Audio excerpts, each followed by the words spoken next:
OMG, what is this? This is an FM radio. I'll explain you in detail.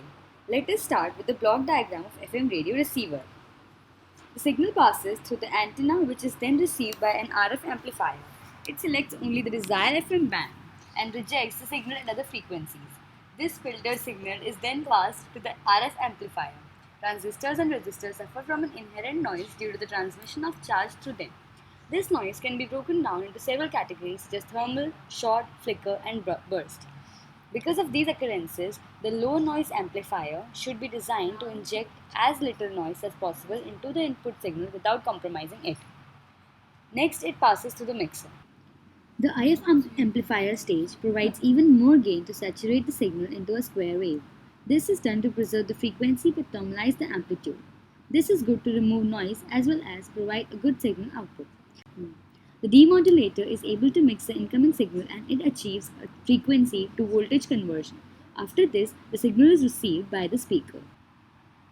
Now I'll explain all the components of an FM radio receiver circuit. First, I'll explain the RF section. It consists of a preselector and an amplifier. Preselector is a broad tune bandpass filter with an adjustable center frequency used to reject unwanted radio frequency and to reduce the noise bandwidth. RF amplifier determines the sensitivity of the receiver and a predominant factor in determining the noise figure for the receiver. Mixer converter section. This consists of radio frequency oscillator and a mixer. Choice of oscillator depends on the stability and accuracy desired. Mixer is a non-linear device to convert radio frequency to intermediate frequencies. Next comes the IF section.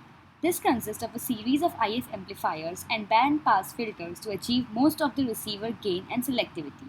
The IF is always lower than the RF because it is easier and less expensive to construct high gain, stable amplifiers for low frequency signals. IF amplifiers are also less likely to oscillate than their RF counterparts. Next is the detector section. To convert the IF signals back to the original source information, that is demodulation, we use this section. It can be as simple as a single diode or as complex as a PLL or balanced demodulator. Last is the audio amplifier section. It comprises several cascaded audio amplifiers and one or more speakers. This is the circuit diagram of an FM radio receiver. This is the pocket FM radio receiver.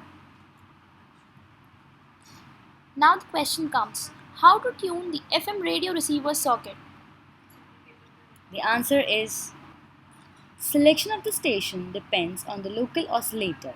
For tuning the circuit to 93.5 FM radio frequency, the variable capacitor of the local oscillator should be chosen such that the oscillator frequency is tuned to the desired value. Thank you.